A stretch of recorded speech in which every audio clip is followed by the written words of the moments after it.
मेरे मोहतरम दोस्तों আজিজ ও বুজুর্গ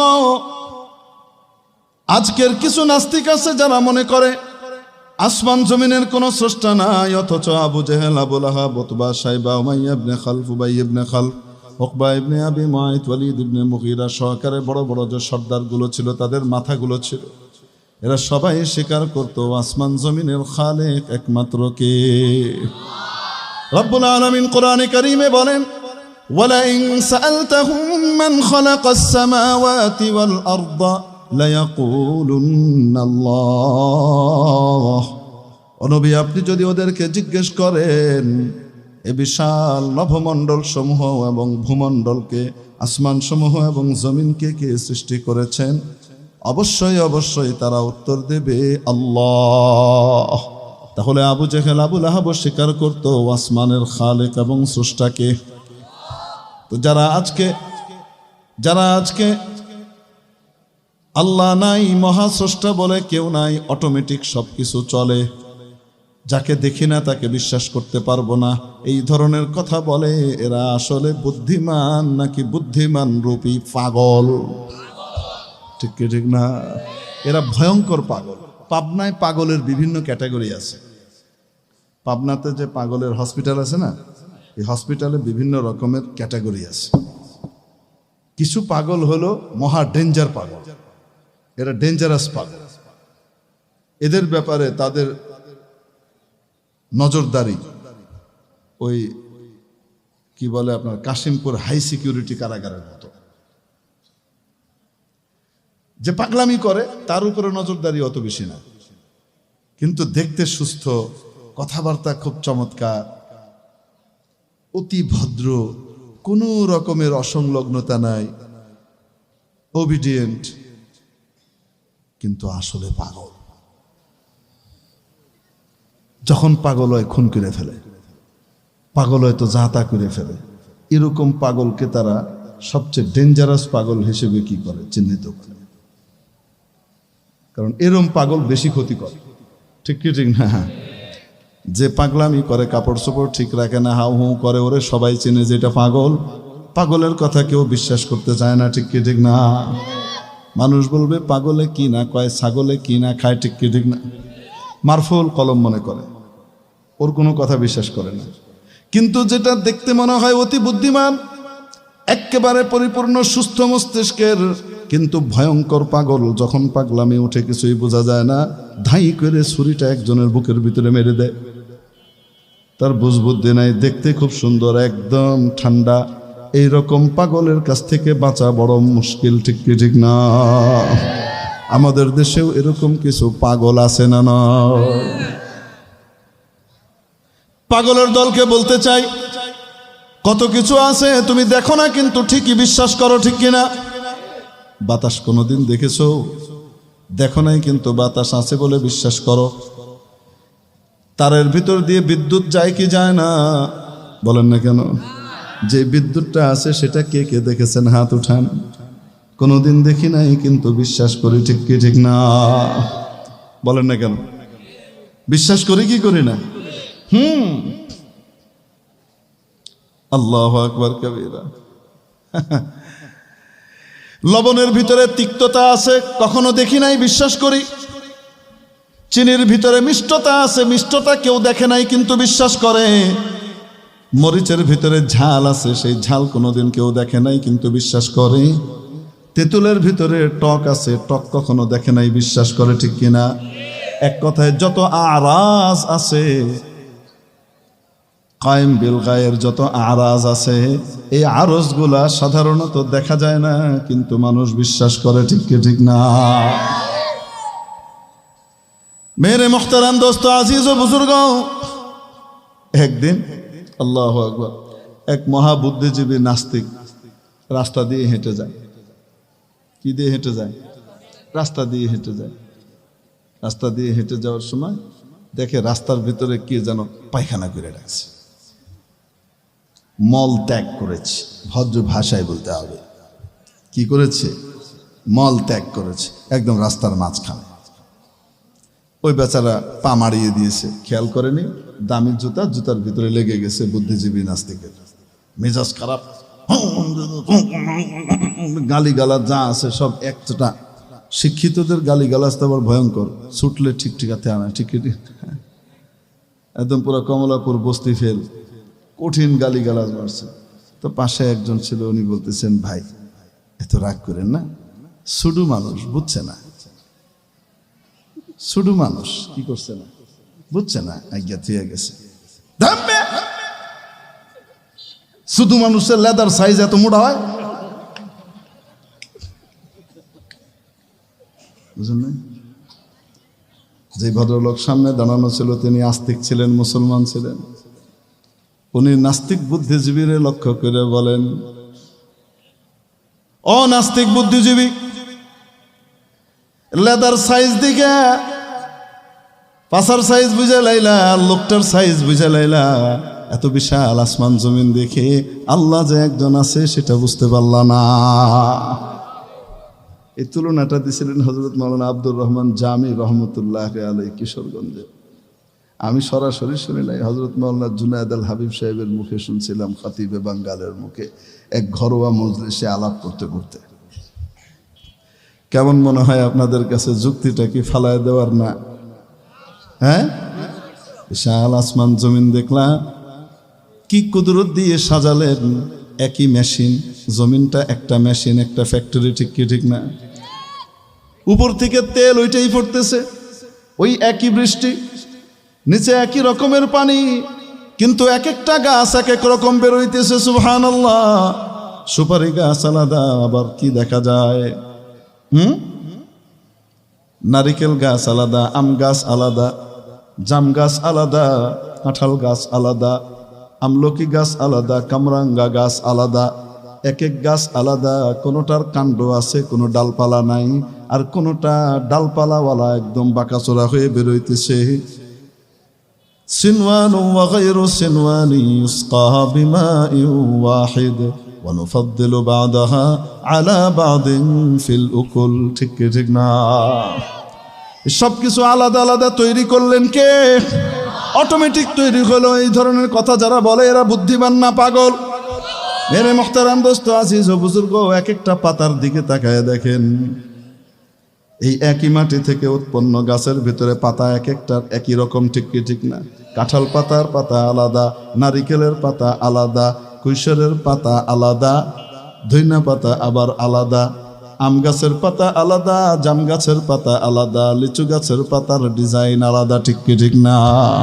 বর্গে দরখতানে সবজ দর নজরে হোশিয়ার, বর্গে দরখতানে সবজ দর নজরে হোশিয়ার, হর বরকে দফতরে ইস্ত মারিফতে কিরদেগার, হর বরকে দফতরে ইস্ত মারিফতে কিরদেগার। মেরে মুহতারাম দোস্ত, আজিজ ও বুজুর্গ, যে আল্লাহকে চিনতে চায়, আসলে বাস্তবতা বুঝতে চায়, ওই রকম ব্যক্তির জন্য গাছের পাতাগুলাই যথেষ্ট। এক একটা পাতা দেখে সে মাবুদের সৃষ্টি কুশীলতা বুঝতে পারবে, ঠিক কি ঠিক না? মেরে মুআজ্জাল হাজিরিন, এজন্যে মহাবিশ্বের মহাস্রষ্টা কেউ আছে না নাই? আল্লাহু আকবার কবীরা। কিন্তু এরকম নাস্তিক শুধু এই জমানায় আছে তা না, আগেও ছিল। ওদের নাম ছিল দাহরিয়া, আগেও ছিল। পচা মাথার মানুষ আগেও ছিল, কি ছিল না? ইমাম আবু হানিফা রহমতুল্লাহ আলাইহির যুগে এক দাহরিয়া বড় বুদ্ধিজীবী, বিশ্বজয়ী পণ্ডিত এসেছেন। কোথায়? মুসলিম বিশ্বে এসেছেন। আসার আগে উনি খ্রিস্টান পাদ্রীদেরকে হারিয়ে এসেছেন, উনি ইহুদি পণ্ডিতদেরকে হারিয়ে এসেছেন। কারণ ইহুদিরাও বিশ্বাস করে মহাবিশ্বের স্রষ্টাকে, খ্রিস্টানরাও বিশ্বাস করে মহাবিশ্বের স্রষ্টাকে, কিন্তু শিরিক করে, এই জন্য ধরা খায়, ঠিক কি ঠিক না? ওদেরকেও হারিয়ে এসেছে। মুসলিম বিশ্বে ঢোকার পরে চ্যালেঞ্জ ছুড়ে দিয়েছে, যদি আমাকে কেউ হারাতে পারে আমি মুসলমান হয়ে যাব। কি হয়ে যাব? আমাকে যদি কেউ প্রমাণ করে দিতে পারে মহাবিশ্বের স্রষ্টা কেউ আছে, আমি কি হয়ে যাব? মুসলমান হয়ে যাব। হযরত ইমাম আবু হানিফা রহমতুল্লাহ আলাইহি তার চ্যালেঞ্জ গ্রহণ করলেন। যথাসময়ে চ্যালেঞ্জের জায়গা ঠিক হলো, ভেন্যু ঠিক হলো, সময় ঠিক হলো। হাজার হাজার মানুষ এসেছে মুসলমানদের মধ্যে। ইসলামের বিজয় আবার তারা দেখবে। ময়দানে অস্ত্রের দ্বারা ইসলামের বিজয় সেটা তো দেখেছে, কিন্তু বুদ্ধিভিত্তিক বিজয় সেটাও তারা দেখতে চায়। ঠিক কি ঠিক না? দেখার জন্য উপস্থিত হয়েছে। আর অপরদিকে তাদের সাথেও কিছু রাজু ভাস্কর্যের পাদদেশের ভিতরে যেমন দাঁড়ায় ওরকম কিছু হেনেও খাড়াইছে, বুঝছেন নাই? হ্যাঁ, 2.5-3 হালি সব মিলায় ব্যানার একটা টানায়, সেই ব্যানারের বাইরে কি নাই আর লোক পাওয়া যেতেছে না। একটা ব্যানার বানাইছে, এই ব্যানারটার বাইরে কি নাই, লোক নাই। এই 2.5-3 হালি দাঁড়ায় থাকে। আর কিছু মিডিয়া আছে এটাকে একদম সামনে থেকে শুধু ব্যানারটুক পর্যন্ত দেখিয়ে বলে, আপনারা দেখছেন হাজার হাজার মানুষ সমাগম হয়েছে প্রতিবাদ জানাতে, আপনারা দেখতে পাচ্ছেন প্রতিবাদে ফেটে পড়ছে। হ্যাঁ, প্রতিবাদে কে ফেটে পড়ছে? ওই যে 2.5-3 হালি খাড়াইছে, এরা চিল্লাইতেছে এদেশে সাম্প্রদায়িক ইসলাম থাকতে দেওয়া যাবে না, নাউজুবিল্লাহি মিন যালিক। এদেশে দাড়ি টুপিওয়ালাদের আস্ফালন সহ্য করা হবে না, বুঝলেন নাই? এই টাইপের বক্তব্য দিচ্ছে, এটা বিশাল করে দেখায়। আর লক্ষ লক্ষ মানুষের সমাবেশ হবে টঙ্গী ইজতেমাতে, সেখানে ওই বাইরে গিয়ে দেখবেন আলেম ওলামা সহকারে তৌহিদি জনতার বিশাল ঢল নেমেছে। ওই বাইরে যারা ওই যে কম্বল কিনতেছে, কিছু ওই যে এখানে আপনার ওই যে চা খাইতে গেছে, ওখানকার কিছু চিত্র দিয়ে বলবে কিছু মানুষ এসেছে আপনারা দেখতে পাচ্ছেন বেশি। আরে করে কি করে না? মনে হয় করে না। আবার নিজের মন মতো লোকদের যদি কি হয়, সমাবেশ হয়, সেখানে আবার দেখাবে একদম দেহ ভিড়ে গেছে। ঠিক কি ঠিক না? করে না? আর কয় না কেন? মনে হয় করে না। আচ্ছা, ওইটা বাদ দেন, ওইটা তো মিডিয়ার বাইরের জিনিস। লক্ষ লক্ষ আলেম ওলামার বিশাল সমাবেশ হয়েছে, 40-50 লক্ষ লোক একত্রিত হয়ে গেছে। সরকারি হিসাবে উপর থেকে হেলিকপ্টার দিয়ে তারা মেজারমেন্ট করে বলতেছে প্রায় 40 লক্ষের উপরে লোক। আর ওইখানে 6 এপ্রিলের কথা কই, ওই পিছনে গিয়ে যারা ডাব খাইতেছে, চটপটি খাইতেছে, খিদে লেগে গেছে, ওখানকার কিছু ছবি দেখায় বলতেছে আমরা এখন লাইভে এসেছি, আপনারা দেখেছেন তারা অনেক ডাক দিয়েছিল হেফাজতে ইসলাম, কিন্তু লোকজন তেমন আসেনি, সপাচকের মতো মানুষ এসেছে।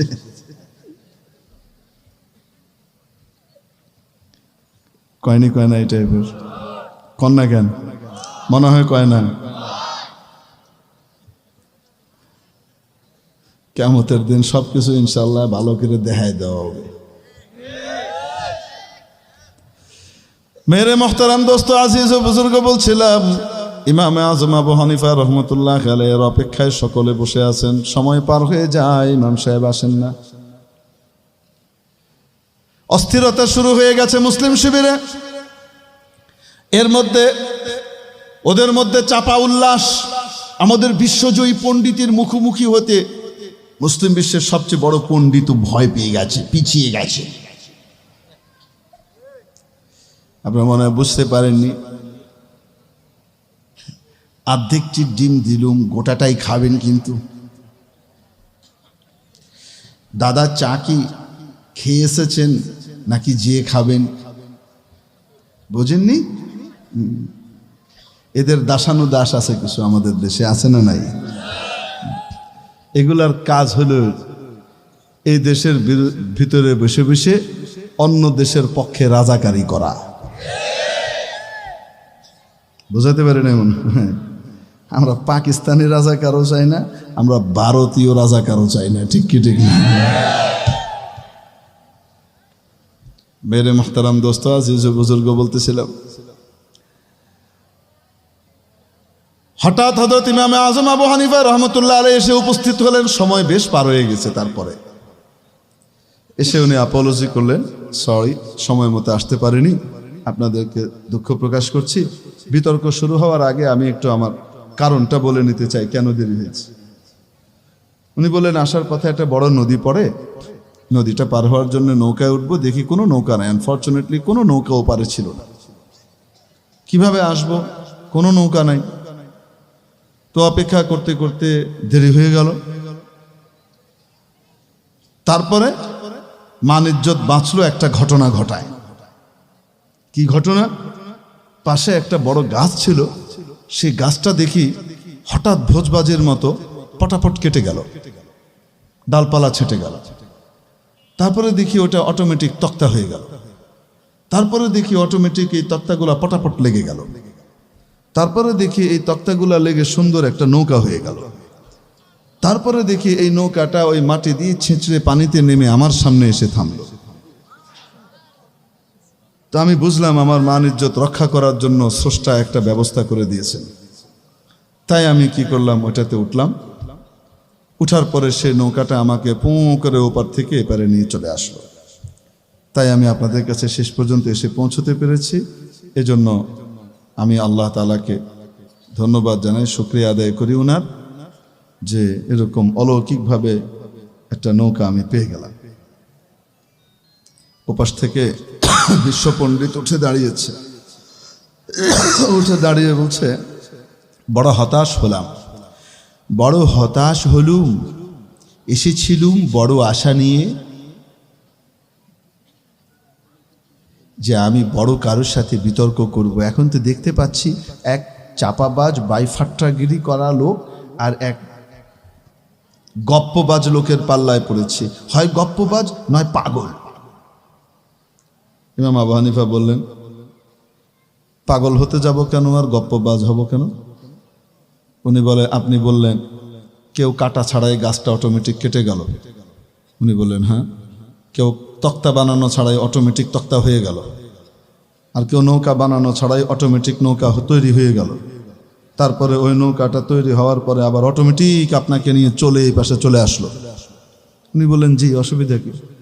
এই সমস্ত গাঁজাখড়ি কথা বলে এই সমস্ত বোকারামদেরকে আপনি বোকা বানাতে পারবেন, তারা আপনার কথায় সুবহানাল্লাহ সুবহানাল্লাহ পড়বে, তা আমাদেরকে আপনি বোকা বানাতে পারবেন না। আপনি তো একটা পাগল, আপনার সাথে কি আমি মোনাজারা করব, বিতর্ক করব? ইমাম আবু হানিফা বললেন, কেন, আমি কি পাগল হলাম? যা ঘটেছে তাই বললাম। তুমি বলছে কোনো নৌকা বানানোওয়ালা ছাড়া এমনিই তৈরি হয়ে যায়, আর তৈরি হয়ে সেটা কোনো চালানেওয়ালা ছাড়া এমনিই চলা শুরু করে, এটা কখনো হয়? এটা তো পাগলের প্রলাপ। ইমাম আবু হানিফা রহমতুল্লাহ আলাইহি বললেন, ঠিক আছে, বিতর্ক শুরু হওয়ার আগে তাহলে একটা কথা আমি আপনাদের সামনে আরজ করি। যদি একটা নৌকা অটোমেটিক তৈরি না হয়, কেউ তৈরি করা লাগে, আর ওইটা অটোমেটিক চলতে না পারে, অল্প কিছু সময় সেটা কেউ চালাতে হয়, তাহলে এই মহাবিশ্ব, আসমান জমিন, এই বিশাল সূর্য চন্দ্র পৃথিবী অটোমেটিক তৈরি হয়ে গেল, কেউ তৈরি করে নাই, আর লক্ষ কোটি বছর থেকে অটোমেটিক চলে বেড়াচ্ছে, কেউ চালানেওয়ালা নাই। ওই মিয়া পাগল আমি না আপনি? বুঝাইতে পারিনি? আমার উস্তাদে মুহতারাম শেখুল হাদিস হযরত মাওলানা জাকারিয়া সাহেব রহমতুল্লাহ আলাইহি, শেখুল হাদিস দারুল উলুম মাদানীনগর হযরত বলতেন, সমস্ত বাতিল ফেরকা পাগল। কি বলতেন? সমস্ত বাতিল ফেরকা পাগল। হুজুরের এই কথা থেকে আমি একটা নতিজা বের করছি, এবং সেই নতিজা প্রায় দেখি পারফেক্ট হয়। সেটা হলো, বাতিলের কথার ভিতরেই তার বুতলান উপস্থিত থাকে, বাইরের থেকে খারেজি দলিল আনা তেমন লাগে না। বাতিল যে দাবি করে, বাতিল যে কথা কয়, তার কথার ভিতরেই কি থাকে, তার বুতলান নিহিত থাকে, শুধু বের করে নিতে হয় যে কোন জায়গাটায় বুতলানটা আছে, তার কথা দিয়ে তারে কাজ করে দেওয়া যায়। ইমাম আজম আবু হানিফা রহমতুল্লাহ আলাইহির তরিকা বড় আজীব ছিল। এক শিয়ের সাথে একবার ওনার মোনাজারা হয়েছে, এক শিয়ে রাফেজি, তার সাথে মোনাজারার ঢং এক ছিল। আরেক খারেজির সাথে ওনার মোনাজারা হয়েছে, বড় খারেজি ব্যক্তি ছিল। এই ব্যক্তি হযরত ওসমান রাদিয়াল্লাহু আনহু, আলী রাদিয়াল্লাহু তাআলা আনহু, রাসূল সাল্লাল্লাহু আলাইহি ওয়াসাল্লামের সাহাবী যা আছে সবাইরই কাফের মনে করত। নাউযুবিল্লাহি মিন যালিক। সহিহ ইসলাম শুধু তারাই বুঝে, আর কেউ বুঝে না। ওসমান রাদিয়াল্লাহু তাআলা আনহু গাসিব, আর আলী রাদিয়াল্লাহু তাআলা আনহু ইনিল হুকমু ইল্লা লিল্লাহর মুখালাফাত করেছে, তাতে বিনরা সব কাফের হয়ে গেছে। তো সহিহ ইসলাম হেরা বুঝে, আর কেউ কি করে না, সহিহ ইসলাম বুঝে নাই। হযরত ইমাম আবু হানিফা রহমতুল্লাহ আলাইহি তার কাছে একদিন গেলেন, গিয়ে বললেন, আমার কাছে একজন বড় ভালো একটা পাত্রের খোঁজ আছে, শুনেছি আপনার কাছে মেয়ে আছে। তো আমি সেই পাত্রের ব্যাপারে আপনার কাছে প্রস্তাব দিতে চাই। ওই লোক ইমাম আবু হানিফাকে না মানলেও ওনার মর্যাদা সম্পর্কে ওয়াকিবহাল ছিল। তো সে বলে, আবু হানিফা, আপনার মতো লোক প্রস্তাব নিয়ে এসেছে, সেই প্রস্তাবকে কখনো আমি ফিরিয়ে দেব না। আপনি বলেন, নিয়ে আসেন, আমি বিয়ে দিয়ে দিব। উনি বলেন, বিয়ে তো দিবেন, আমি আগে তার ব্যাপারে কিছু বলি, তার গুণাবলী কি। উনি বলছেন, কোনো গুণাবলী বলার দরকার নেই, আপনি প্রস্তাব দিয়েছেন যথেষ্ট, আর কিচ্ছু লাগবে না, আপনাকে আমি চিনি। ওমিসলুকা লা ইয়াকযিব। তিনি বলছেন, আচ্ছা ঠিক আছে, আমি প্রস্তাব দেব, আপনি একটু শুনেন না বিস্তারিত বিবরণ, লোকটা কেমন, তারপরে যদি আপনার পছন্দ না হয়, এমনও তো হতে পারে। লোকটা সারা রাত নামাজের ভিতরে কোরআন তেলাওয়াত করে। আহ আহ আহ, এইরকম লোক আর দরকার আছে নাকি? এরকম জামাই দুনিয়াতে পাওয়া যায়? আচ্ছা, লোকটা অকাতরে দান করে, আল্লাহর রাস্তায় দুই হাত খুলে দান করে।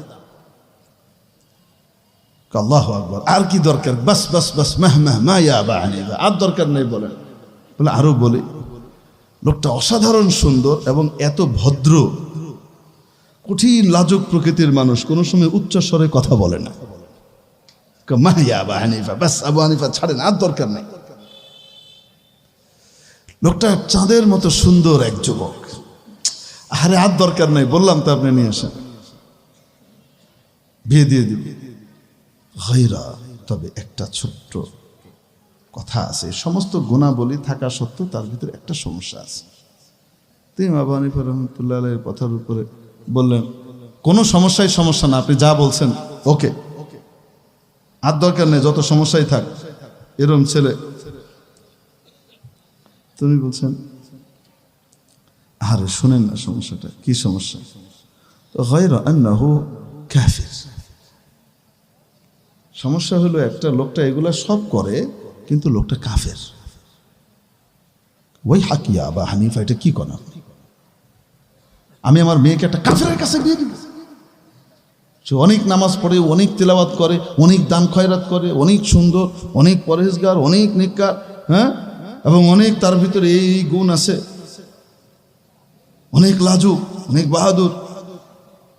আপনি যাই বলেন না কেন, একটা কাফেরের কাছে আমি মেয়ে দিয়ে দিব?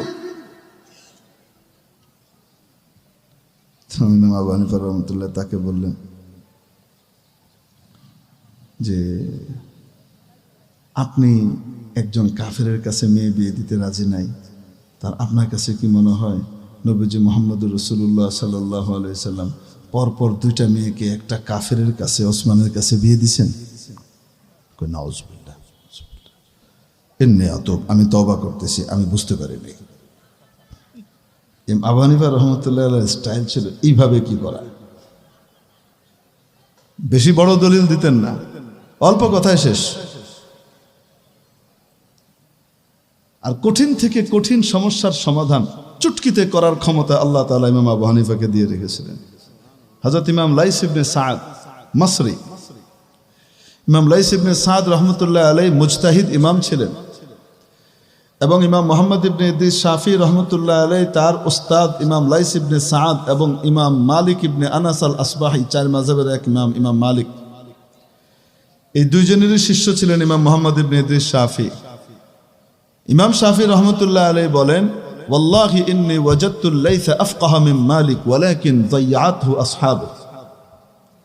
আমি লাইস ইবনে সাদকে ইমাম মালিকের চাইতেও অনেক বড় মুজতাহিদ ইমাম পেয়েছি, কিন্তু মুশকিল হলো উনি ওরকম ভালো ছাত্র পান নাই যেরকম ভালো ছাত্র ইমাম মালিক পেয়েছিলেন, তাই ওনারটা সংরক্ষিত হয়েছে, ওনারটা সংরক্ষিত হয় নাই।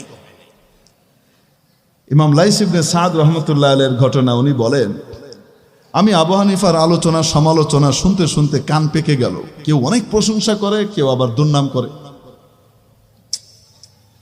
কিন্তু বেশিরভাগই প্রশংসা করে। তো আমার ওই লোকটাকে দেখার খুব খায়েশ ছিল যে তার কোরআন হাদিসের দ্বারা সমাধান দেওয়ার ক্ষমতা নাকি অস্বাভাবিক, এজন্য তাকে দেখার আমার খুব ইচ্ছা ছিল। তো একবার আমি হজে গেলাম, বিরক্ত হচ্ছেন আপনারা? আমি একবার কোথায় গেলাম? হজে গেলাম। তো হজে গিয়ে দেখি এক জায়গাতে মানাসিক আদায় করার পরে দেখি এক জায়গাতে বেশ কিছু মানুষের জটলা, অনেক মানুষ জড়ো হয়ে আছে, আর মাঝখানে এক মধ্যবয়সী শেখ বসা, এক ব্যক্তি বসা, আর তাকে এক একজন এক এক রকমের প্রশ্ন করছে। আর লোকটা প্রত্যেকের প্রশ্ন উত্তর সাথে সাথে দিয়ে দিচ্ছে এবং খুব চমৎকার উত্তর দিচ্ছে, কোরআন হাদিস থেকে এত সুন্দর উত্তর দিচ্ছে যে আমি ওখান থেকে নড়তে পারছিলাম না। লোকটার উত্তরগুলো এত সুন্দর, কোরআন হাদিস ভিত্তিক, কোরআন সুন্নাহ ভিত্তিক। তো আমি শুনছিলাম তন্ময় হয়ে এবং খুব অবাক হচ্ছিলাম যে এই লোকটাকে আল্লাহ কি পরিমাণ ইলম দিয়েছেন, খুব অবাক লাগছিল। এর ভিতরেই এক ভদ্রলোক প্রশ্ন করলেন যে আমি খোরাসানের বাসিন্দা, আমি ওখানকার সর্দার, আমার একটা ছেলে আছে, এই ছেলেটাকে আমি যেই মেয়ের সাথেই বিয়ে দিই সে কিছুদিন পরে, 2 দিন যাওয়ার পরে মেয়েটাকে তালাক দিয়ে দেয়। যেই মেয়ের সাথেই বিয়ে দিই সে ওই মেয়েকে কি করে দেয়? তালাক দিয়ে দেয়। এখন সে তালাক দেওয়ার কারণে আমি 2টা সমস্যায় পড়ি, 2টা ক্ষতি আমার হচ্ছে। এক, আমি মানসিক শান্তি পাচ্ছি না যে আমার ছেলেটা প্রাপ্তবয়স্ক, এত সুঠামদেহী, কিন্তু তার জীবনে সুখ নাই। যদি তার একটা স্ত্রী না থাকে তো তাহলে একটা পুরুষের কি সুখ আছে? নবীজি সাল্লাল্লাহু আলাইহি সাল্লাম বলেন, মিসকিন মিসকিন মিসকিন, কিলা মান ইয়া রাসূলুল্লাহ। রাসূল সাল্লাল্লাহু আলাইহি ওয়াসাল্লাম বললেন, অসহায় অসহায় অসহায়। সাহাবীরা জিজ্ঞেস করলেন, ইয়া রাসূলুল্লাহ, কে অসহায়? রাসূলুল্লাহ সাল্লাল্লাহু আলাইহি ওয়াসাল্লাম বললেন, মান লা যাওজাতা লাহ, ওই ব্যক্তি যার স্ত্রী নাই, সে অসহায়। মিসকিনা মিসকিনা মিসকিনা, অসহায়া অসহায়া অসহায়া। জিজ্ঞেস করা হলো, কে ইয়া রাসূলুল্লাহ? নবীজি বললেন, লিমান লা যাওজা লাহা, যার স্বামী নাই সেই স্ত্রী, সেই নারী বড় অসহায়া।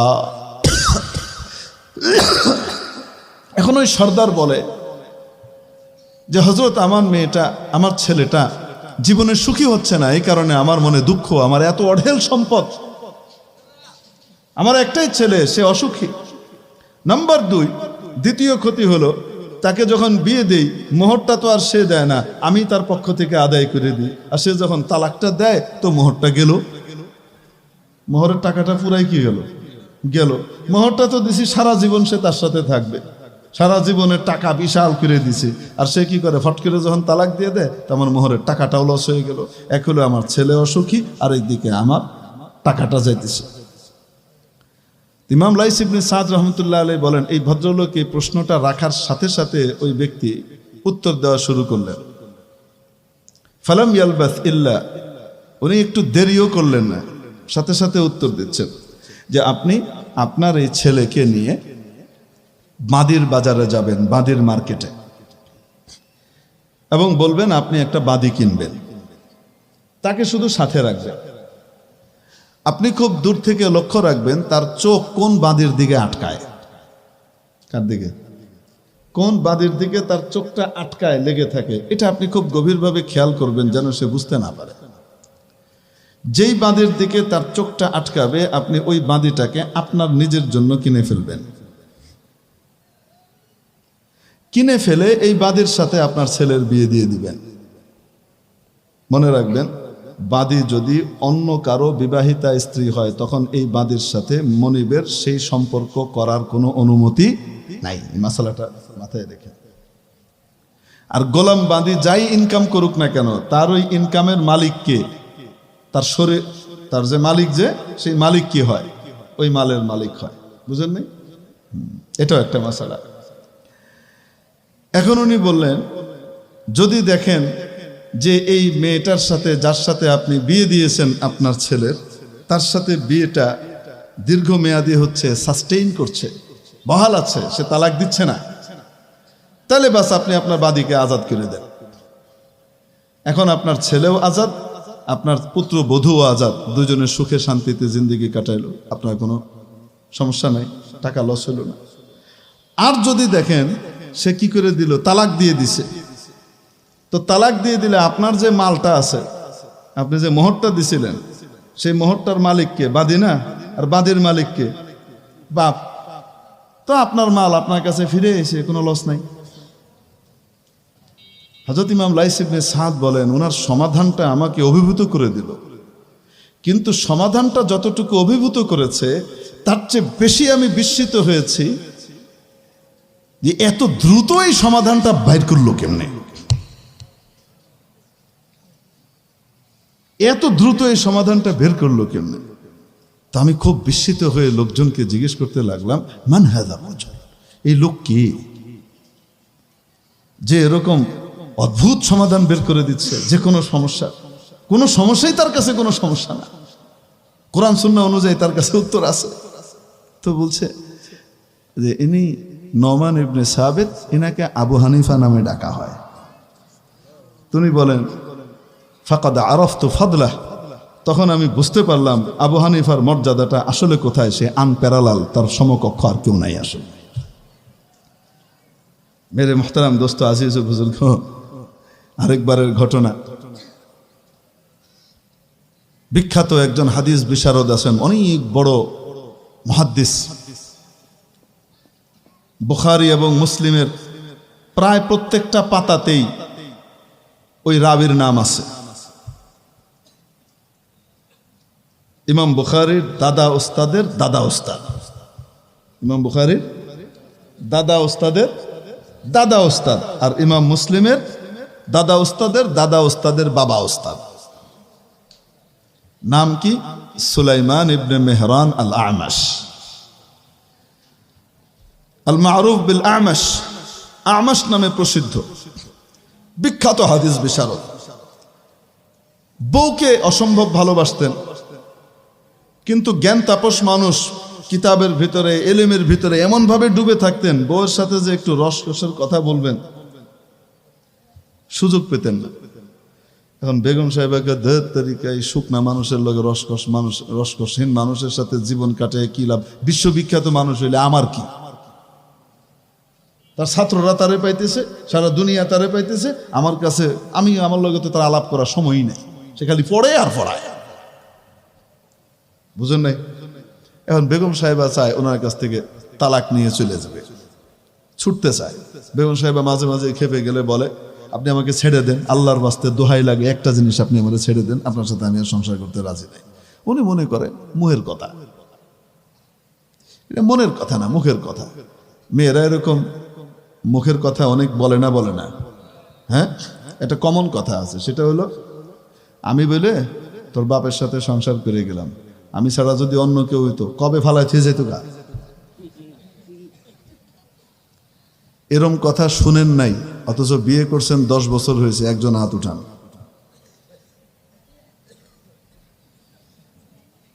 একজনের হাত উঠা নাই, তার মানে সবাই শুনছে মোটামুটি, ঠিক কি ঠিক না? আমার একটা মনের খায়েশ আছে, আমার খায়েশ হইল কিয়ামতের দিন আমি আল্লাহর কাছে বলবো, আল্লাহ আব্বা আম্মার সাথে একটু দেখা করতে চাই, হযরত আদম আলাইহিস সালামের সাথে একটু কি করতে চাই, দেখা করতে চাই। দেখা করে আমি জিজ্ঞেস করবো ওনারে, আমার সব বেশি কিছু জিগাবো না, একটাই জিগাবো, আব্বা জান আম্মা জান কি আপনারা কোনো সময় কইছিল আমি বলে সংসার করে গেলাম, আর কেউ যদি হইতো তাহলে কবে ফালাই থেকে যেত গা? এটা কি কইছিল? যদি না কয়ে থাকে তার সমস্ত সন্তানরা এই কথা কয় কেমনে? অবশ্যই ডিএনএ এর ভিতরে দেওয়া আছে, ঠিক কি ঠিক না? জুমলাটা যেমনই হোক না কেন, মজমুন এটা থাকে। আরে থাকে কি থাকে না? এই যে বলে আর থাকবো না, এনে আর সংসার করবো না, আমার জীবনটা শেষ করে দিছি, এই যে কয়, এটা কি মনের কথা না মুখের কথা? আরে কয় না কেন? এটা মনের কথা না মুখের কথা? মুখের কথা হওয়ার কারণে যখন মেজাজটা ঠান্ডা হয় তখন আবার এসে কয় কিছু উল্টাপাল্টা কথা বলছি, কিছু মনে করেন না, মাফ করে দিন। আর কেউ কেউ এসে পা ধরে মাফ চেয়ে ফেলে, ওকে উল্টাপাল্টা করছে, মাফ করে দেন, আপনি রাগ করেন না। ওইটা যদি না কইতে পারে তাহলে মুখে দিয়ে কয় অনেক উল্টাপাল্টা কথা বলি, আপনি কিছু মনে করেন না, মাফ করে দিন। আবার অনেক সময় মুখে কয় না, কিন্তু কাজে কর্মে মাফ চায়। কিভাবে চায়? যখন দিমাগটা ঠান্ডা হয়েছে তখন আপনি যেগুলা খাইতে পছন্দ করেন, আপনি কইলেও বানায় না, সেগুলা দেখবেন রেডি টেডি করে বানায় টানায় আপনার সামনে এসে নেন, যে আপনার জন্য কিছু জিনিস আনছে, নেন খান। আরে করে কি করে না? ওর স্বামী অগল, এগুলা বুঝতে হবে। বিবাহের এই সমস্ত বাপ না পড়লে বউর লগে খালি পিটাপিটি আর গন্ডগোলই করবেন। বুঝেন নাকি বলি? সবসময় আপনার কাছে এসে কবে না, হুজুর আমার কাছে তো মাপ চাই না, খালি কঠিন কঠিন কথা বলে। এসে আপনার কাছে চাটা বানায় নিয়ে এসে, পাকোড়া টাকোড়া বানায়া, হ্যাঁ ফ্রেঞ্চ ফ্রাই বানায়, এটি বানায় নিয়ে আসেনি, কিছুদিন পরে আবার এনে একটু খান। হ্যাঁ সেটা তো করে। আপনি যদি একটু বোঝার ক্ষমতা না থাকে যে সে এটা দ্বারা আপোলজি করতেছে, সে এটা দিয়ে আপনার প্রতি নিজের নমনীয়তা প্রকাশ করতেছে আর বলতেছে যে আসলে ভুল হয়ে গেছে, এই ভাষা যদি আপনি না বুঝেন, বিয়ে করতে কইছে কেটা সইদ না, বুঝেন নাই মনে হয়। তো বেগমের সাথে মাঝে মাঝে খটমটি লেগে থাকে কি থাকে না মানুষের। সন্দীপের হজরত রহমতুল্লাহ আলাই, মুসলিম উম্মত হজরত মৌলানা ইদ্রিস সাহেব রহমতুল্লাহ আলাই বলতেন, যদি কেউ যে আমি 10 বছর ধরে বিয়ে করছি কিন্তু আর বল লোকে কোনোদিন, আর বিবির লোকে কোনোদিন আর দুই কথা অনো, এ মিশা কথা বল, ঠিক কি ঠিক না? হজরতের মুখে এই কথা শুনছেন এরকম কে কে আছেন? হাত উঠান দেখি। এই যে অন্যরা শুনছেন, মাদারীনগর যারা পড়ছে তারা তো শুনছে।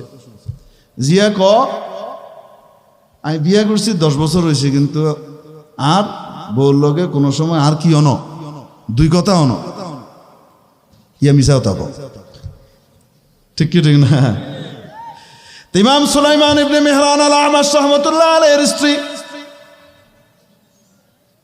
মাঝে মাঝেই তালাক চায়, উনি তালাক দেয় না, কারণ বেগম সাহেবাকে উনি নিজের জানের চাইতেও বেশি ভালোবাসে, অনেক মহব্বত করে, কল্পনাই করে না যে বেগমের ছেড়া সে জীবন কাটাবে, কিন্তু সময় দিতে পারে না, সমস্যা। এখন একদিন বাড়িতে আসছেন রাত্রে, ওনারও মন মেজাজ খারাপ, কিন্তু ওনার আজকে ইচ্ছা হলো আজকে বেগম সাহেবের সাথে কিছু মজার কথাবার্তা বলবো, গল্প গুজব করে রাত কাটাবো, প্ল্যান প্রোগ্রাম বানাইছেন। কিন্তু ওই দিন বেগম সাহেবের মুড অফ। উনি এসে এত সুন্দর সুন্দর কথা বলে, বেগম কোনো কথা কয় না, কোনো কি কয় না, কথা কয় না, মেজাজ গেছে খারাপ। আমি নিজ থেকে সময় দিচ্ছি তারে, আমার একটা মিনিট পাওয়ার জন্য মানুষ পাগল হয়ে থাকে, লাইন দিয়ে থাকে, আর আমি তাকে কতক্ষণ ধরে কথা কইতেছি, কোনো উত্তর দেয় না, সমস্ত কি উত্তর, কথা বলে না। রেগে গিয়ে বলতেছেন, হঠাৎ মুখ দিয়ে বেরোয় গেছে রাগের চোটে, হয়তো ডায়াবেটিস বা প্রেশারের রোগী ছিলেন, হঠাৎ মেজাজ খারাপ হয়ে গেছে, আর বলতেছে সকালের আগে, ফজরের আগে যদি তুমি কথা না কও তাহলে তোমার উপর 3 তালাক। এই কথা কইতে দেরি বেগম সাহেব একদম সব কাজ বাদ দিয়ে বিছানার মধ্যে সুন্দর করে বসছে, একদম আসন পাইতে মুখ বন্ধ করে।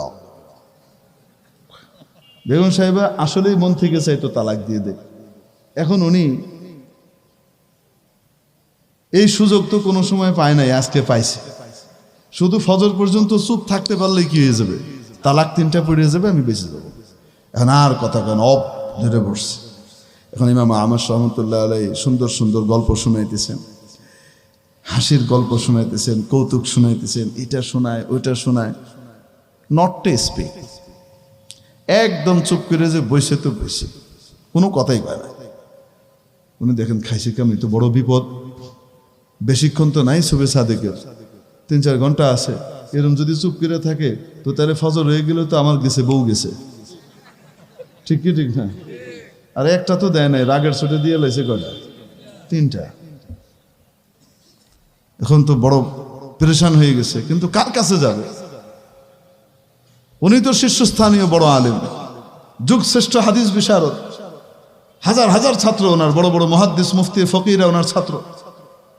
হঠাৎ ওনার মনে হলো এই সমস্যার সমাধান কেউ করতে পারবে না, যদি পারে তো আমার এক শাগরিদ আছে, ওইটাই পারবে। শাগরিদ একটা আমার আছে, শাগরিদ আমার, কিন্তু আমার চাইতে অনেক উপরে, ওইটা হয়তো পারতে পারে, এছাড়া আর কেউ পারবে না। এখন ওই শাগরিদের বাড়িতে গেছে, শাগরিদের নাম হলো নোমান ইবনে সাবিত। রাতের বেলায় শাগরিদের বাড়িতে গিয়ে দরজা ধাক্কায়, শাগরিদ ওরকম মুহিয়্যিল লায়ালি কিয়ামান ওয়া তিলাওয়াতান ওয়া দিরাসাতান লিল কোরআন, সারা রাত নামাজে কোরআন তেলাওয়াত করে কাটাতেন। শাগরিদ ওরকম আল্লাহওয়ালা, উস্তাদের আওয়াজ শুনে তাড়াতাড়ি নামাজ শেষ করে বের হয়ে এসেছেন। হযরত কি ব্যাপার, কি হয়েছে? ভিতরে আসেন, আহলান ওয়া সাহলান। উস্তাদ জি বলে, আহলান ওয়া সাহলান, শোনার সময় এখন নাই, বড় বিপদে পড়ছি। হুজুর কি হয়েছে? এই এই ঘটনা হয়েছে। এখন তো কথা কয় না, আমি তো শর্ত দিছি ফজর পর্যন্ত কথা না কইলে তালাক পড়ে যাবে, এখন তো কথা তো কয় না, চুপ করে আছে। হুজুর চেষ্টা করেন একটু গল্প টল্প করে, কার দুনিয়ার গল্পকে শেষ করে ফেলছে, হাসে না, কোনো কথাই বলে না, অফ করে বসে রয়েছে। তো এই শাগরিদ নোমান ইবনে সাবিত ভবিষ্যতের ইমাম আবু হানিফা বলতেছেন, হুজুর কোনো চিন্তা করেন না, আপনি যান, তালাক হবে না, আমি ব্যবস্থা নিচ্ছি। কি হবে না? তালাক হবে না, আমি ব্যবস্থা নিচ্ছি, আপনি যান। যাই হোক, হুজুর নিশ্চিন্তে গিয়ে মুতমাইন হইলেন যে আবু হানিফা আমাকে সান্ত্বনা দিচ্ছে যে তালাক হবে না, সে ব্যবস্থা করবে। কি ব্যবস্থা করবা? হুজুর সেটা আমি করব, আপনি চিন্তাই করেন না, আপনি যে আরামে ঘুমান, ভোর রাতে উঠে তাহাজ্জুদ পড়ে ইনশাআল্লাহ আম্মাজান যাবে না, আমি ব্যবস্থা করতেছি। ওনাকে আমি রাজি করাই ফেলবো। কার তুমি কেমনে রাজি করাইবা? জরির পর্যন্ত রাজি করাইতে পারে নাই, আবু মুআবিয়া জরির, হেরাও কইছে, হে অনেক কথা কইছে কিন্তু কাম হয় নাই। তুমি তো জানো হে আমার আর তোমার আম্মার মাঝখানে গন্ডগোল কি করে, ঠিকঠাক করে, এ পর্যন্ত পারে নাই, অপ করে বসে রয়েছে। হুজুর আমি রাজি করাবো, আপনি চিন্তা করেন না, আপনি যান, আমি ব্যবস্থা নিচ্ছি। এখন উনি এসে শুইছে ঠিকই, কিন্তু ঘুমায়, যত টাইম যায় প্যালপিটেশন বাড়ে, কি করব, কেমনে হবে, আর তো বেশি সময় নাই, আর অল্প সময়, আর কিছুক্ষণ পরেই তো আজান হয়ে যাবে। এই ভাবতে ভাবতে পেরেশানির ভিতরে হঠাৎ শুনে ফজরের আজান হইতেছে। আজান হয়েছে আর সুবে সাদেক হয়ে গেছে, আজান হয়েছে আর আম্মা জান একদম উঠছেন, হা হা করে হাসি দিয়ে একদম আল্লাহ শুকরিয়া আদায় করতেছে, আলহামদুলিল্লাহিল্লাযী আনকাযানি মিন হাযার রাজুলিল ইয়াবিসিল খাশিন। আল্লাহ রসকসীন বেড়ার হাত থেকে আমার যে মুক্তি দিছে, আল্লাহ আমি আপনার প্রশংসা করতেছি। কইয়া তারপরে ওইটা আর ইমাম আমাশের তো মাথার চুল ছিঁড়ার অবস্থা। আমি এত আশা করলাম, ভরসা করলাম, এবং সে সব কিছুর সমাধান করতে পারে, কিন্তু আমার এই সমস্যাটা সে সমাধান করবে কি করলো? আর আম্মাজান কি করতেছেন, একদম কাটি বুসকা যা আছে এগুলো নিয়ে বানতেছেন তাড়াতাড়ি, আর বান্দার ফাঁকে ফাঁকে খুব খুশি। এখন আবার বলতেছে, আসলে আপনি খুব ভালো মানুষ। এটা কেউ বলুক আর না বলুক, আমি জানি আপনার মতো মানুষ পৃথিবীতে পাওয়া মুশকিল, আপনি আসলে খুব ভালো মানুষ। আমি জানি আপনি আমাকে খুব মহব্বত করেন, আপনার মতো মহব্বত আমাকে আর কেউ করবে না, এটাও আমি জানি, কিন্তু কি করবো, আপনি সময় দিতে পারেন না।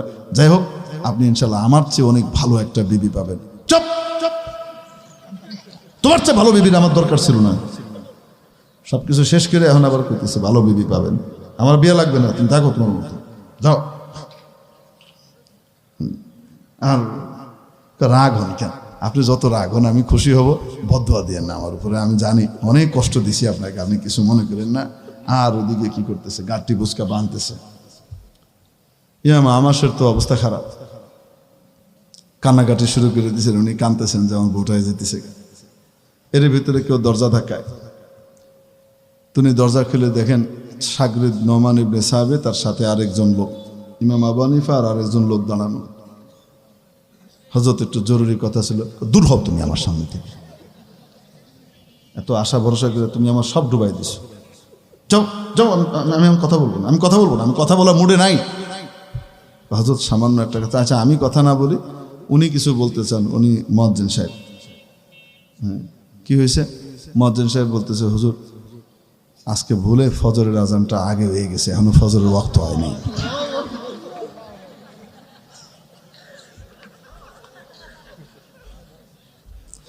ইমাম আবু হানিফা কিচ্ছু করেন নাই, মুয়াজ্জিনকে হঠাৎ গিয়ে ফজরের আগ দিয়ে, ওয়াক্ত এখনো হয় নাই, তার আগে গিয়ে মুয়াজ্জিনকে ধাক্কা দিয়ে উঠাইতেছেন আর বলতেছেন, আরে ভাই সময় গেল গা, তো আজান দিবে না? কখন আজান দিবা? সময় গেল গা, তো কিসের সময় গেল? আর ইমাম আবু হানিফার মতো এরকম মুত্তাকি পরহেজগার নেককার বড় মুহাদ্দিস আলেম ফকিহ, উনি এসে কইতেছেন সময় গেছে, মুয়াজ্জিনের বাবার সময় আছে, তো লাফ মেরে উঠে আজান শুরু করছে। এই হলো ইমাম আবু হানিফা। এই সমস্ত আলবানি লালফানি এগুলা দিয়ে নি আবু হানিফার সাথে তুলনা করো, হাগলের ডাল 14 হিসেবে, ইনারা আনপ্যারালাল। ইমাম আবু হানিফা, ইমাম শাফি, ইমাম মালিক, ইমাম আহমদ ইবনে হাম্বল, এই যে 4 মাযহাবের 4 ইমাম, আল্লাহ তাবারাকা ওয়া তাআলা যাদের ব্যাখ্যা অনুযায়ী পৃথিবীর গোটা পৃথিবীর কোটি কোটি মানুষকে আজ 1200-1300 বছর পর্যন্ত তাদের মাযহাবের উপরে আমল করাইতেছেন, তাদের ব্যাখ্যার উপরে আমল করাইতেছেন, এটা আল্লাহর কবুল করা ছাড়া কখনো সম্ভব না। ঠিক কি ঠিক? এর মুহতারাম দোস্ত, এনারা আনপ্যারালাল ছিলেন। আল্লাহ তাআলা প্রত্যেক ফন এবং প্রত্যেক বিষয়ের ভিতরে কিছু এমন ব্যক্তিকে পয়দা করেন ওই বিষয়টাকে পরিপূর্ণ করবার জন্যে, সাজিয়ে গুছিয়ে দেবার জন্যে, যে তাদের প্যারালাল কেউ হয় না। বিজ্ঞান চর্চা তো হচ্ছে কতদিন থেকেই, হচ্ছে কি হচ্ছে না?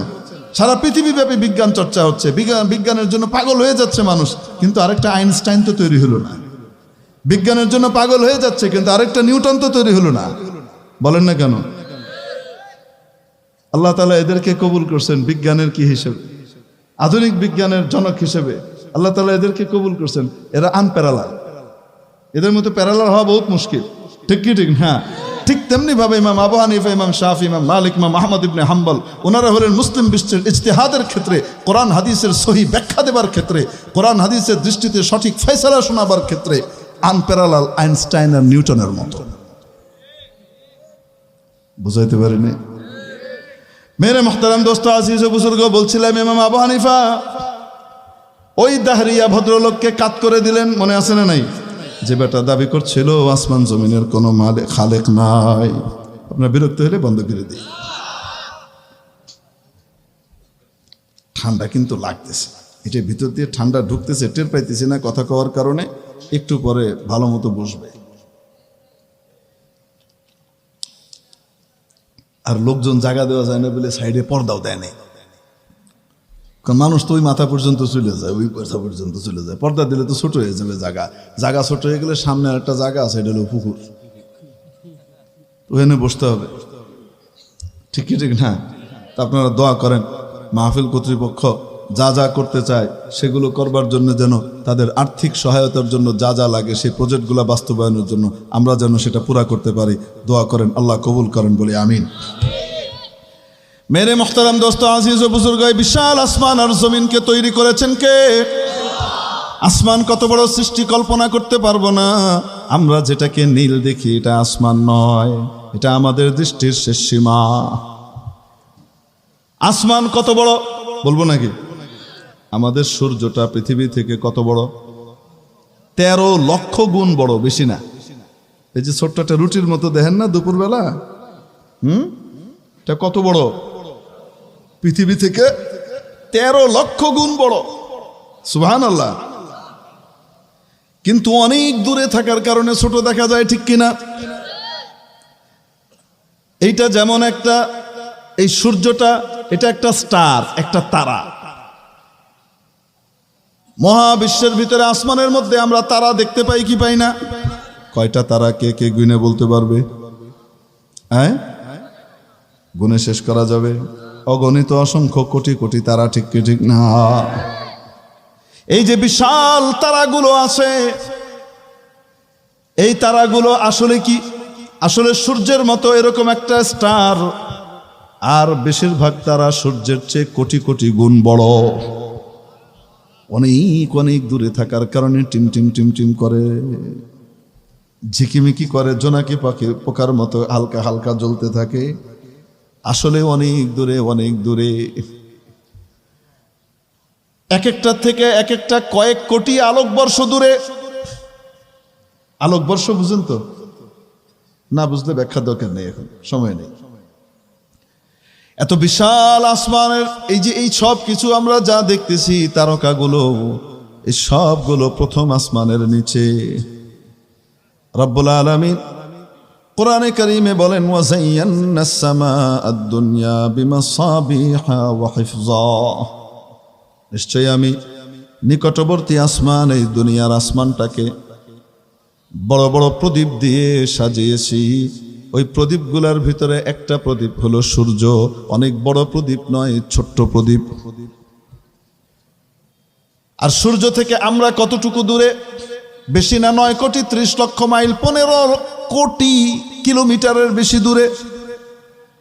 কত? 15 কোটি কিলোমিটারের চাইতেও বেশি দূরে আমরা, 9 কোটি 30 লক্ষ মাইল দূরে। সুবহানাল্লাহ বলেন না?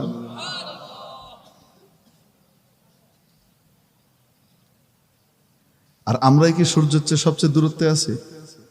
সূর্যের একটা বলয়ের জগৎ আছে, সৌরজগৎ, না আমাদের চেয়েও দূরে আরো গ্রহ আছে। ওগুলাতে এত ঠান্ডা, কোনো মানুষ সেখানে বসবাস করতে পারবে না। সূর্য থেকে যত দূরে ঠান্ডা তত বেশি। বিশাল সৌরজগৎ নিয়ে একটা জগৎ, এরকম কোটি কোটি জগৎ আসমানের নিচে বিছিয়ে রেখেছেন রব্বুল আলামিন। প্রথম আসমানটা তাহলে কত বড় কল্পনা করে নেন। হযরত ইমাম গাযালী রাহমাতুল্লাহ আলাইহি 7 আসমান কত বড় ওটা বোঝাবার জন্য একটা উদাহরণ দিয়েছেন, বলবো নাকি? এই যে নীল আকাশ যেটা আমরা দেখি, এটা ছোট না বড়? কত বড়? সূর্যের ভিতরে না সূর্যের বাইরে? কয় না কেন? আমরা যেটা দেখতে পাই এটা কিন্তু আকাশ না, কিন্তু যেটা দেখতে পাই ওটা কি সূর্যের ভিতরে না বাইরে? তাহলে কত বড় এবার কল্পনা করেন। ওই বড় আকাশটার তুলনায় একটা দেশি মুরগির ডিম কত বড়? কর না কেন? একটা দেশি মুরগির ডিমের তুলনায় এই আকাশটা যেমন যত বড়, বর্ণনা দিলাম যে প্রথম আসমানের ওইটা এটা না, সেটার তুলনায় দ্বিতীয় আসমানটা ওই রকম বড়। দ্বিতীয় আসমানের তুলনায় প্রথম আসমানটা এরকম ডিমের মতো। 3 নম্বর আসমানের তুলনায় 2 নম্বর আসমানটা এরকম ডিমের মতো। 4 নম্বর আসমানের তুলনায় 3 নম্বর আসমানটা এরকম ডিমের মতো। 5 নম্বর আসমানের তুলনায় 4 নম্বর আসমানটা এরকম ডিমের মতো। কল্পনা করেন কত বড় ওইটা। 6 নম্বর আসমানের তুলনায় 5 নম্বর আসমানটা ডিমের মতো। আর এমনিভাবে 7 নম্বর আসমানের তুলনায় 6 নম্বর আসমানটা ওরকম ডিমের মতো। তারও বহু উপরে জান্নাত এবং জান্নাত, তারও উপরে আল্লাহ রাব্বুল আলামিনের কুরসি। ওয়াসিআ কুরসিয়ুহুস সামাওয়াতি ওয়াল আরদ। মেরে মুহতারাম দোস্ত, কুরসির চাইতেও অনেক বড় হলো আল্লাহর আরশ। এই বিশাল আসমান আর জমিন তৈরি করেছেন কে? কতদিন লাগিয়েছেন? মাত্র 6 দিন। কয় দিনে বানাইছেন? আরে আল্লাহর 6 দিনও লাগে না, 1 মুহূর্তেও বানাইতে পারেন, ঠিক কি ঠিক না? ইন্নামা আমরুহু ইযা আরাদা শাইআন আন ইয়াকুলা লাহু কুন ফায়াকুন।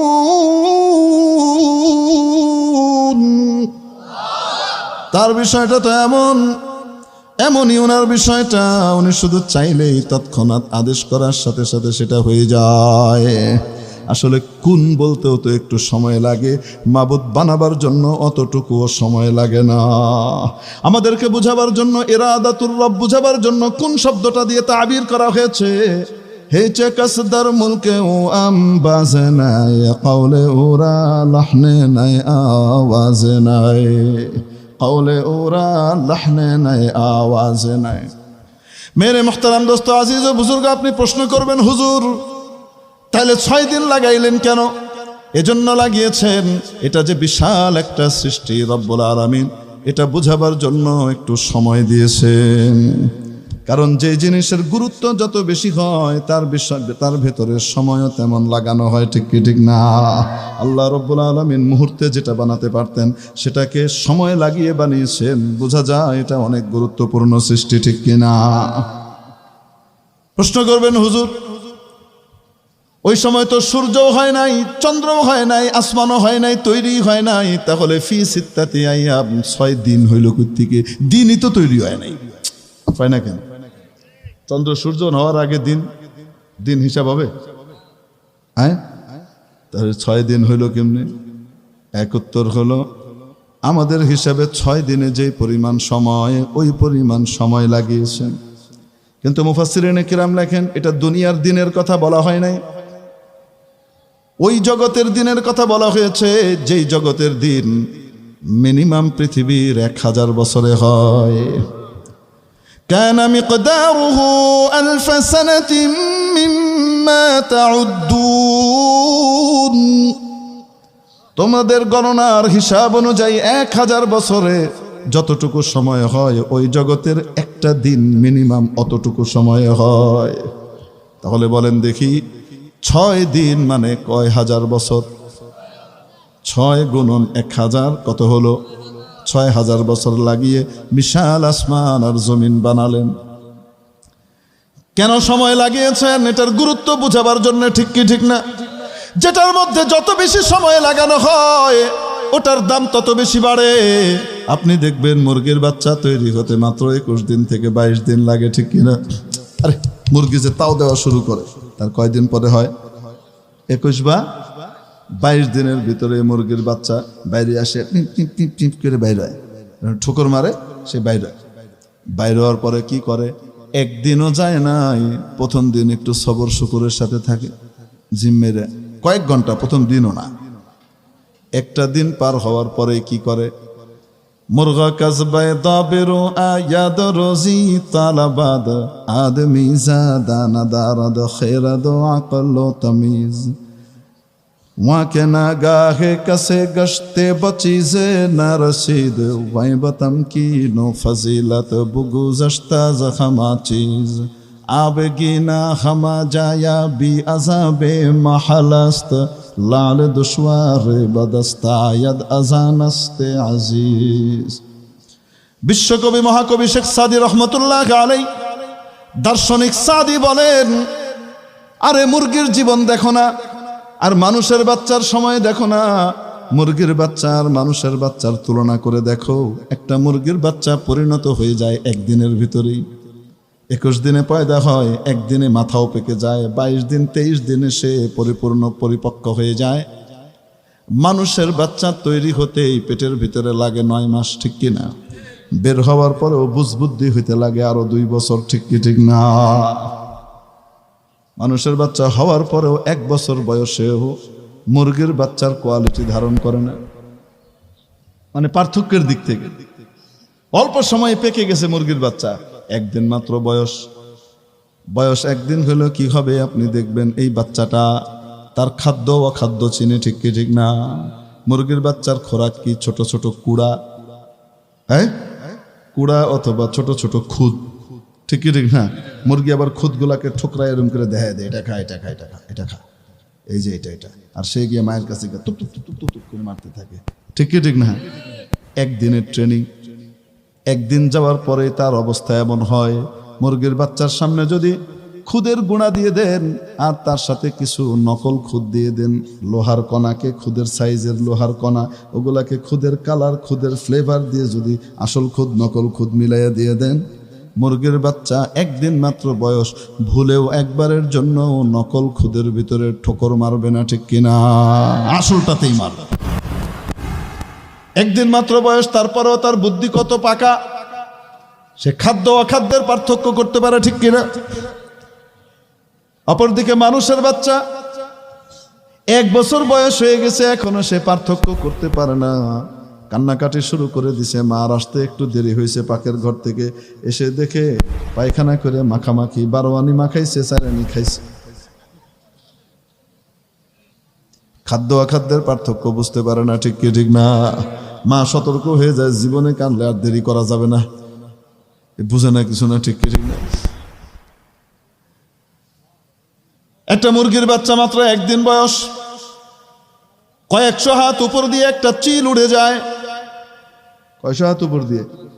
400-500 হাত উপর দিয়ে একটা চিল উড়ে যেতেছে। চিলের আকৃতি কতটুকু? 1 হাত, ঠিক কি ঠিক না? 1 হাত লম্বা একটা চিল,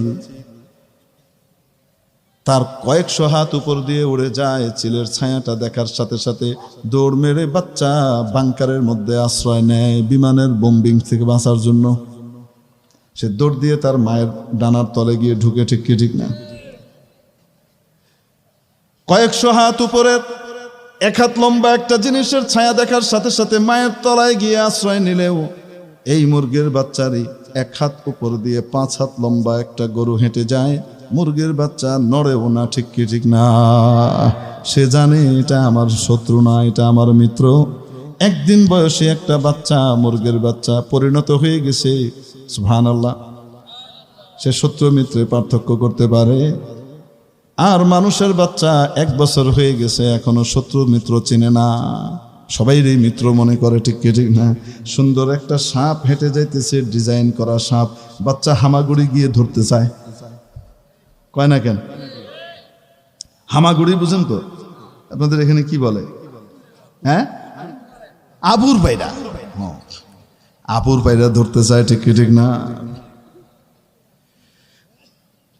ইভেন একটা বাচ্চা জন্মের পরে 2-3 সপ্তাহ যাওয়ার পরেও সে চোখের সামনে সাদা কালো দেখে, সে রঙিন জিনিস পার্থক্য করতে পারে না।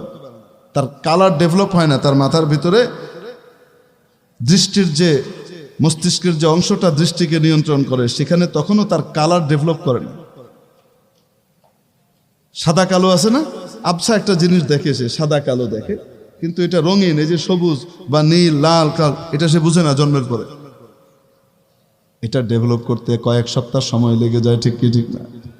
তো আল্লাহ রব্বুল আলামিন মানুষকে যখন বানান ধীরে ধীরে সময় নিয়ে বানান, কিসের কারণে? তার দাম বাড়াবার কারণে। অপরদিকে লক্ষ্য করে দেখেন, ওই বেটা মুরগি হঠাৎ তৈরি হয়েছে, তাড়াতাড়ি বেরোয়েছে, তার মর্যাদা কতটুকু? জামাইয়ের সামনে রোস্ট হয়ে আইছে, শেষ। ঠিক কি ঠিক? সর্বোচ্চ মর্যাদা। বা প্রধানমন্ত্রীর সামনে আস্ত রোস্ট হয়ে এসে গেছে, সর্বোচ্চ মর্যাদা পাইছে। আর মানুষের বাচ্চা ধীরে ধীরে ধীরে ধীরে তৈরি হচ্ছে, সময় নিয়ে তৈরি হচ্ছে, তার মর্যাদা কতটুকু? সে আসমানের কাছাকাছি চলে যাইতেছে, সৌরজগৎ ছাড়িয়ে বাহিরের জগৎ পর্যন্ত টেলিস্কোপ দিয়ে সে পৌঁছে যাচ্ছে, ঠিক কি ঠিক না? মানুষের দৌড় কতটুকু? যদি ঈমান আর আমল শুধু অর্জন করতে পারে, 7 আসমানের উপরে মাবুদের সাথে তার কানেকশন হয়ে যায়, ফেরেশতার উপরে সে চলে যায়, ঠিক কি ঠিক না? ওয়াইবাতাম কি নো ফাজিলাত বুগুজ আশতাজা হামাচিস। মেরে মুহতারাম দোস্ত, আজিজ ও বুজুর্গ, বলছিলাম এই জন্য মহাবিশ্ব তৈরি করবার জন্য, এই আসমান আর জমিন তৈরি করবার জন্য রব্বুল আলামিন সময় নিলেন কতদিন? আসতে বলেন, কয়দিন? 6 দিন, মানে কয় হাজার বছর। কিন্তু আমার আপনার আব্বাজান হযরত আদম আলাইহিস সালামকে যখন তৈরি করলেন, আদেশের মাধ্যমে করেন নাই, নিজ কুদরতি হাতের ছোঁয়া দিয়ে তৈরি করা শুরু করলেন। এবং তৈরি করা শুরু করলেন কিভাবে? কতদিন লাগালেন? কতদিন লাগালেন? রিওয়ায়াতের মধ্যে আসে 40 দিন সময় নিয়েছে। কতদিন? এই বিশাল আসমান আর জমিন তৈরি করতে লাগিয়েছেন 6000 বছর, আর আদমকে তৈরি করতে লাগিয়েছেন কয় হাজার বছর? 40,000 বছর। 40,000 বছর ধরে রব্বুল আলামিন নিখুঁত করে মনের মতো সৃষ্টি করে সুন্দর যে সৃষ্টিটা করলেন, সেটা ছিল শিম্পাঞ্জির মতো। হ্যাঁ, আদি মানব। আমাদের সামাজিক বিজ্ঞানের ছবি আছে, আদিকালের মানুষ। কয়েকদিন পরে শিম্পাঞ্জির লেভেল থেকে হয়েছে আরেকটু সোয়া শিম্পাঞ্জি, তার একটু পরে সাড়ে শিম্পাঞ্জি, কয়েক হাজার বছর গিয়ে পরে গিয়ে হয়েছে আধা গরিলা, তারপরে হয়েছে ফুল গরিলা, এরপরে বন মানুষ টাইপের, তারপরে কিটো ডায়েট করে কয়েক হাজার বছর পরে স্লিম হয়ে গেছে মানুষ। হ্যাঁ, হাগলের ডাল 14 হিসা, বিস্ত গেলে আধা হিসা, কোনো দাম নাই, ঠিক কি ঠিক না? এই সমস্ত তথ্যগুলো সত্য না মিথ্যা? কেন? কারণ রব্বুল আলামিন যে সৃষ্টিকে সবচেয়ে সেরা এবং সুন্দরভাবে বানিয়েছেন, সেই সৃষ্টি বানাতে 40,000 বছর সময় নিয়েছেন।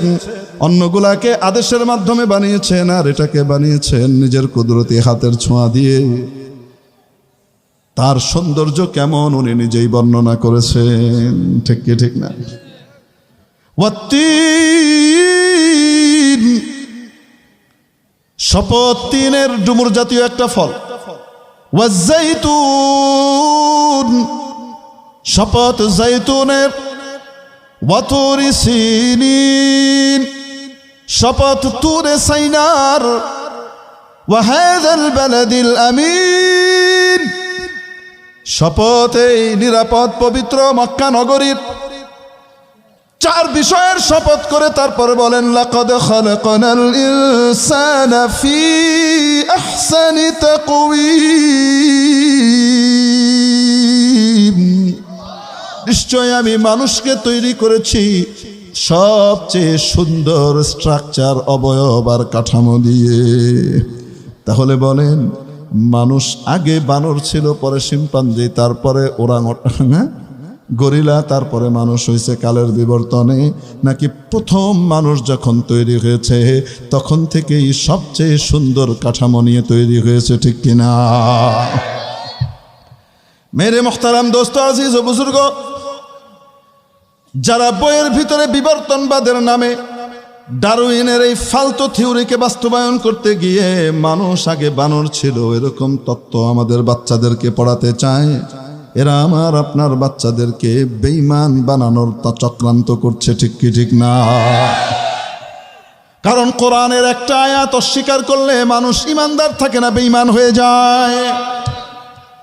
আদমকে সবচেয়ে সুন্দর করে তৈরি করলেন, শুধু সুন্দর করে তৈরি করলেন না, তৈরি করার আগে ফেরেশতাদেরকে ডাকলেন, ডেকে বললেন আমি পৃথিবীতে অর্থে আমার আমার আমার খলিফা, আমার প্রতিনিধি, আমার অ্যাম্বাসেডর পাঠাতে চাই। ইন্নী জাইলুন ফিল আরদি খলিফা। বলো তোমাদের মতামত কি? ফেরেশতারা একটু ঈর্ষায় ভুগতে লাগলেন। এতদিন তো আমরাই আল্লাহর সবচেয়ে কাছে ছিলাম, কিন্তু আমাদেরকে তো অ্যাম্বাসেডর বলেন নাই। যাকে অ্যাম্বাসেডর বলছেন, খলিফা বলছেন, নিশ্চয়ই সে আমাদের চেয়ে অনেক বেশি প্রিয় হবে আল্লাহ। অতএব যেহেতু আল্লাহ জিজ্ঞেস করছে, সুযোগ একটা দিছে, তো আমরাই কাছে থাকি, আর ওটা দরকার নাই, এটা আল্লাহ রেখো। আল্লাহ আল্লাহ কি দরকার? আপনি আগে তো জিন জাতি বানিয়ে পাঠিয়েছিলেন জমিনে, ওরা ইবাদত করেছে অল্প কিছু, আর বাকি মারামারি কাটাকাটি হানাহানি রক্তারক্তি করে শেষ হয়ে গেছে সব, আর আপনি আযাব দিয়ে ধ্বংস করে দিয়েছেন, খালি নাফরমানি করছে। আতাজালু ফিহা মান, আবার আপনি তৈরি করবেন এরকম একটা কিছু আপনার ইবাদতের জন্য, ইউফসিদু ফিহা ওয়া ইয়াসফিকুদ দিমা, গিয়ে ওখানে ফিতনা ফাসাদ করবে, অনাসৃষ্টি করবে, আর রক্তের গঙ্গা বহাবে। মানে কি? বানায়েন না। আর তাছাড়া আপনার স্তুতি গাথা গাওয়া, আপনার প্রশংসা করা, আপনার পবিত্রতা গাওয়া, আপনার গরিমা গাইবার জন্যে আমরাই তো যথেষ্ট, আমরা তো যথেষ্ট করেই যাচ্ছি, অহর্নিশি দিবানিশি করছি, মুহূর্তের জন্য তো আপনার জিকির বাদ দিই না। ওয়া নাহনু নুসাব্বিহু বিহামদিকা ওয়া নুকদ্দিসু লাক। আল্লাহ কি কইলেন জানেন? মানে বানায়েন না। আল্লাহকে তুই কি বুঝো? চুপ। আল্লাহ কি কইছেন? হ্যাঁ, তোমরা কি বুঝো? সন্দীপের হযরত মাঝে মাঝে মশওয়ারা করতেন, ওনার মাথায় আবার একটা জিনিস ঠিক থাকতো, কোনটা করবেন। মশওয়ারা করা সুন্নত, তাই মশওয়ারা করতেন। ওর চেয়ে ভালো রায় যদি আইতো সেটা ভিন্ন কথা, কিন্তু যদি ওটা বিপরীত রায় আইতো, উনি কি করতেন জানেন? এক পর্যায়ে তুই কি বুঝো, বুঝেন নাই? ঠিক এরকম ভঙ্গিতেই ফেরেশতাদেরকে আল্লাহ তাআলা বলছেন, তোমরা কি বুঝো? ইন্নী আ'লামু মা লা তা'লামুন, আমি যা জানি তোমরা তা জানো না। যেটা জানো না ওইটা নিয়ে কথা কইও না, আমি বানাবই। ঠিক ঠিক না? তোমাদের কাজ হলো শুধু আমি যা কই জি এটা কইবা,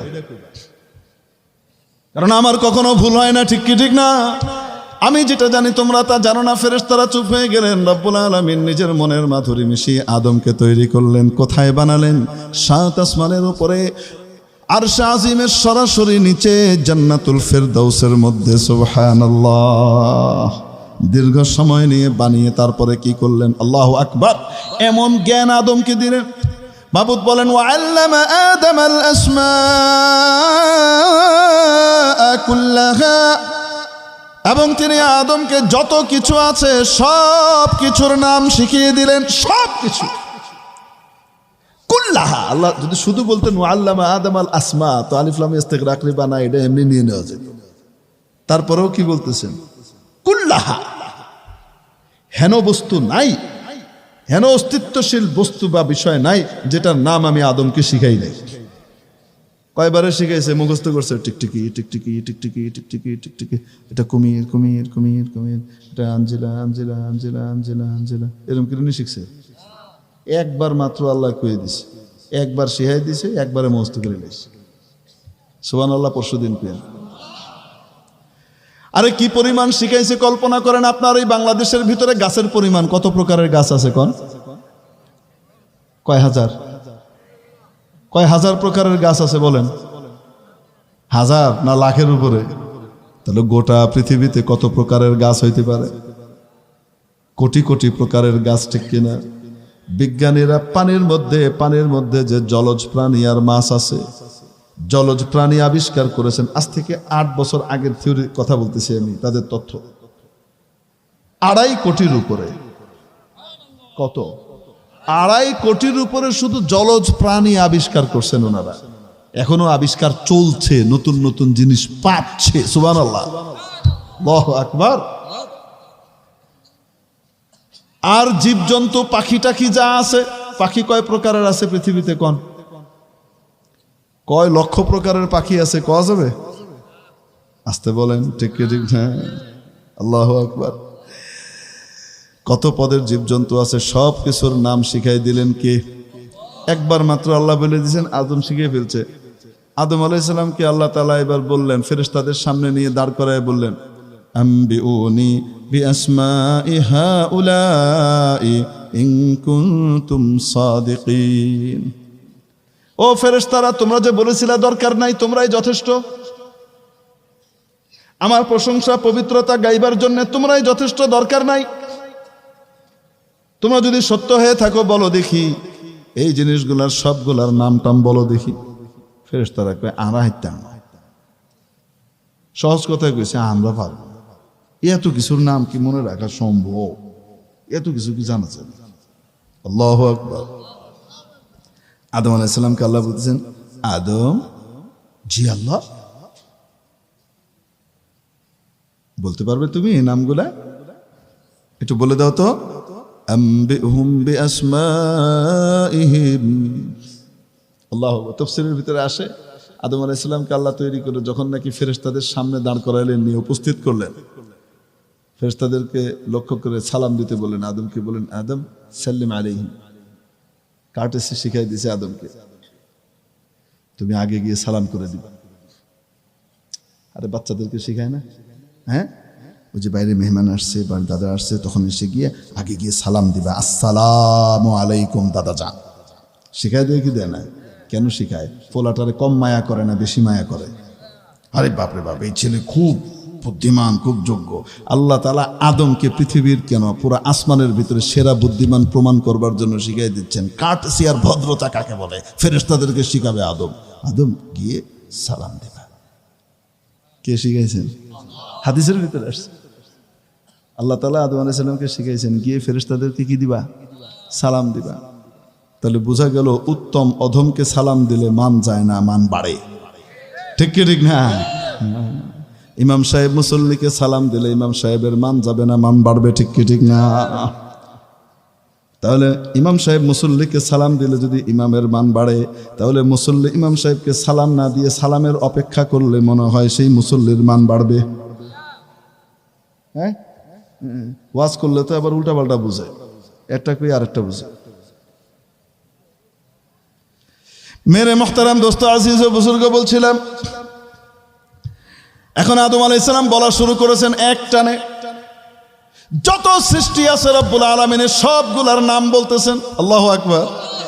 এ হাজার হাজার কোটি কোটি টাইপের যত রকমের সৃষ্টি আছে সবগুলার নাম ধাম মুফাসসিরিনে কিরাম লিখেছেন, শুধু নাম বলেন নাই, বরং নামের সাথে সাথে তার গুণাবলী, তার নেচার, তার স্বভাব, তার অপকার এবং উপকার, কি কি তার স্বভাব আছে সব সহ বলতে লাগলেন, সব সহ বলতে লাগলেন। সুবহানাল্লাহ।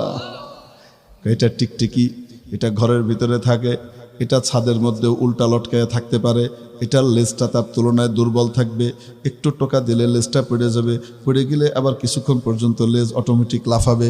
এটা এরকম একটা প্রাণী। এটার ভিতরে আবার ডিম হবে, তারা বাচ্চা দিবে না, ডিম পাড়বে। ডিমগুলা আবার হবে সুইট বলের মতো, মুক্তার ছোট্ট দানার মতো। তারপরে এদের খাবে হলো ছোট ছোট পোকামাকড় খেয়ে বাঁচবে। আবার এগুলা কি করবে? দৈনিক একবার তার বাথরুম সারবে, একটা ক্যাপসুল ছাড়বে, কিছু সাদা কিছু কালো আদা আদি মিলাইয়া ছাড়বে। শনিবারে যেই জায়গাটায় ফেলবে, রবিবারেও সেই জায়গাটায় ফেলবে, সোমবারেও সেই জায়গাটায় ফেলবে, মঙ্গলবারেও সেই জায়গাটায় ফেলবে। সব জায়গায় হাইগা নষ্ট করে না এরা, একটা জায়গাতেই তারা টার্গেট করে ফেলে, বোম্বিং করে। এরা এইরকম হবে।